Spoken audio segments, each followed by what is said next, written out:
wabarakatuh. Perkenalkan, nama saya Isna dari kelas 2C, Prodi Ekonomi Syariah. Tugas ini dibuat untuk memenuhi salah satu tugas mata kuliah Fikih Muamalah dan dengan dosen pengampu Ibu Fitri Faizah. Seperti di opening tadi, di sini saya akan menjelaskan tentang harta atau amwal.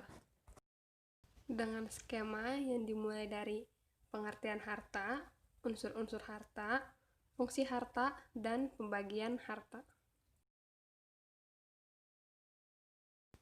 Pengertian harta. Secara etimologi, harta dalam bahasa Arab disebut dengan al-mal, yang berarti condong, cenderung, dan miring. Atau sesuatu yang dibutuhkan dan diperoleh manusia, baik benda tampak seperti emas, perak, binatang, rumah, dan kendaraan, maupun benda tak nampak, yakni manfaatnya, seperti mendiami rumah ataupun mengendarai kendaraan. Sedangkan menurut istilah, harta adalah sesuatu yang dapat diambil manfaatnya dan dapat dipelihara secara umum. Jadi kesimpulannya, harta adalah segala sesuatu yang bernilai, dapat diambil, disimpan, serta dapat dimanfaatkan. Unsur-unsur harta. Yang pertama, unsur aniyah adalah harta tersebut ada wujudnya dalam kenyataan. Maka, manfaat sebuah rumah yang dipelihara manusia tidaklah disebut dengan harta, tetapi disebut dengan milik atau hak. Kemudian ada unsur uruf, yaitu segala sesuatu yang dipandang harta oleh seluruh manusia. Jadi, manusia tidaklah memelihara sesuatu kecuali menginginkan manfaatnya, baik manfaat madiyah atau manfaat ma'nawiyah. Fungsi harta. Harta berfungsi untuk menyempurnakan pelaksanaan ibadah, sebab untuk beribadah diperlukan alat-alat seperti kain untuk menutup aurat, ataupun bekal untuk melaksanakan ibadah haji, berzakat, sedekah, dan juga untuk hibah.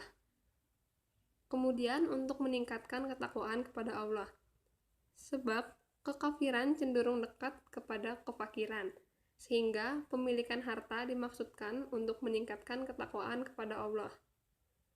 Kemudian, untuk meneruskan kehidupan dari suatu periode ke periode berikutnya. Dan juga untuk menyelaraskan atau menyeimbangkan antara kehidupan dunia dan akhirat. Dan juga untuk mengembangkan dan menegakkan ilmu-ilmu, serta untuk memutar peran-peran kehidupan, yakni seperti adanya pembantu dan tuan, adanya orang kaya dan orang miskin yang saling membutuhkan, sehingga tersusunlah masyarakat yang harmonis serta berkecukupan. Pembagian harta.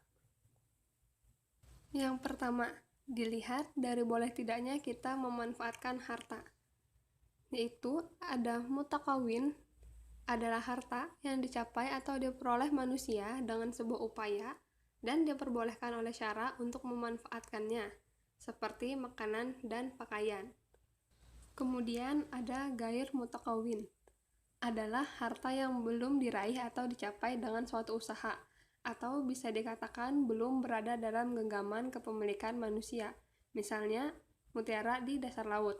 Harta tersebut tidak boleh dalam syara untuk dimanfaatkan. Kedua, dilihat dari menetap atau tidaknya harta dalam suatu tempat.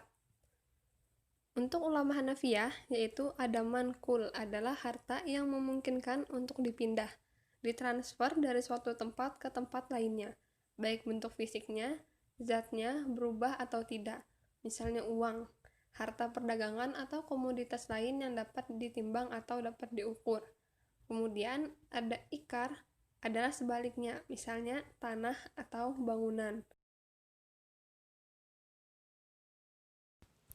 Yang ketiga, dilihat dari ada atau tidak ada padanannya di pasar, yaitu ada mitsli, adalah harta yang memiliki persamaan atau kesetaraan di pasar, tidak ada perbedaan pada bagian-bagiannya, yaitu perbedaan atau kekurangan yang bisa terjadi dalam aktivitas ekonomi, terbagi menjadi 4 bagian: harta yang ditakar, yaitu gandum, terigu, atau beras, kemudian harta yang ditimbang, besi atau tembaga, kemudian harta yang dihitung seperti telur, dan terakhir harta yang dijual dengan meter seperti kain atau pakaian. Kemudian ada kimi, adalah harta yang tidak mempunyai persamaan di pasar atau mempunyai persamaan, tetapi ada perbedaan menurut kebiasaan antara kesatuannya pada nilai, seperti binatang dan pohon. Yang keempat, dilihat dari rusak atau tidaknya zat. Ada istilah ki, yaitu harta yang dapat diambil manfaatnya dengan merusak zatnya. Contohnya adalah uang yang sudah dibelanjakan oleh pemiliknya. Kemudian ada istimali, adalah harta yang dapat diambil manfaatnya, sedangkan zatnya tetap atau tidak berubah. Misalnya adalah rumah dan pakaian. Kemudian yang terakhir, pembagian harta dilihat dari kepemilikan. Ada mamluk. Mamluk adalah sesuatu yang berada di bawah kepemilikan, baik milik perseorangan maupun milik badan hukum, seperti pemerintahan ataupun yayasan. Kemudian ada mubah, adalah sesuatu yang pada asalnya bukan milik seseorang, seperti air pada mata air, binatang buruan laut, pohon-pohon di hutan, dan juga buah-buahannya. Kemudian ada mahjur, adalah sesuatu yang tidak dibolehkan dimiliki sendiri dan disyariatkan untuk memberikannya kepada orang lain, misalnya benda wakaf, jalan raya, masjid, atau kuburan. Contoh pertanyaan. Pertanyaan pertama, apakah giat berusaha dengan tujuan menjadi orang paling kaya itu salah?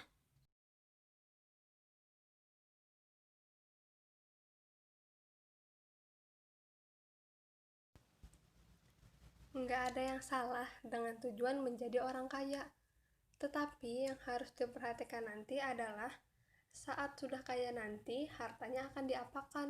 Berbagi untuk sesama atau malah jadi pelit, bahkan sampai jadi budak harta.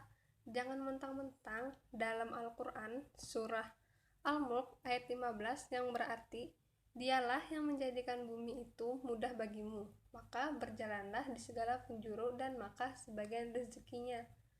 Jangan karena mentang-mentang disuruh berusaha dengan giat, jadi kawan-kawan melupakan kewajiban dari harta tersebut dan malah membuat diri menjadi orang yang gila akan harta. Sesungguhnya Allah melarang kita untuk menjadi budak harta. Dalam hadis Bukhari dikatakan, celakalah orang yang menjadi hamba dari dinar, orang yang menjadi hamba dirham, orang yang menjadi hamba toga atau pakaian. Jika diberi, ia bangga, bila tidak diberi, ia marah. Mudah-mudahan dia celaka dan merasa sakit. Jika ia kena musibah, dia tidak akan memperoleh jalan keluar. Jadi buat teman-teman gak ada yang salah kalau kita mau jadi orang kaya. Tetapi ingat, harta itu mau diapakan? Mau kita berbagi untuk memenuhi hak-hak orang miskin, atau malah kita menjadi budak harta. Jadi jangan sekali-sekali kita menjadi budak harta dan juga melalaikan perintah Allah.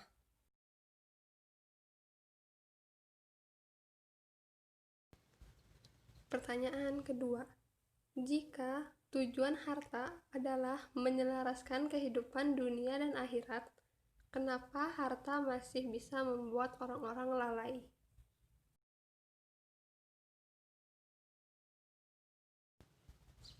Kenapa harta masih bisa membuat orang lalai? Jadi ada satu hal yang harus diketahui oleh kawan-kawan semuanya. Sebenarnya harta itu merupakan ujian dari Allah, dan harta inilah yang paling sering membuat orang lalai. Karena orang berpikiran seperti ini, jika tidak ada harta di dunia, kita tidak akan bisa hidup sesuai yang keinginan kita. Jika tidak punya harta, kita akan ditindas, tidak seperti orang-orang yang memiliki harta di luar sana. Jadi banyak sekali orang yang berambisi untuk mendapatkan harta sebanyak-banyaknya. Tapi coba kita lihat dari cara pencariannya. Banyak sekali cara untuk mendapatkannya. Allah Subhanahu wa Ta'ala telah mensyariatkan berbagai cara dalam mendapatkan harta, yang semuanya dibangun di atas keadilan dan jauh dari perbuatan zalim, jahat, ataupun menyakiti orang lain. serta jauh dari unsur riba, judi, dan bentuk-bentuk kezaliman lainnya, yang semuanya termasuk dalam bentuk memakan harta orang lain dengan cara yang batil.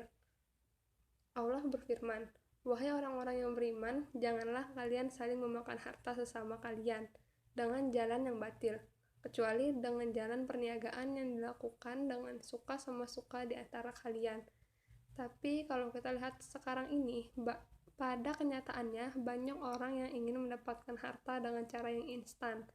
Pilihan kejahatan adalah hal yang paling mudah. Menjadi maling pun oke, menjadi jambret pun juga oke. Atau sekarang ini banyak sekali pemerintah yang korupsi dari uang rakyat. Padahal rakyat sudah lelah-lelah untuk mengumpulkan uang tersebut demi membayar pajak. Kemudian hal tersebut akan berlanjut pada ambisi yang tanpa habis, membuatnya menjadi budak harta, dan berakhir dengan sifat pelit, kikir, dan juga tamak. Sekian penjelasannya, semoga bisa dipahami. Wassalamualaikum warahmatullahi wabarakatuh.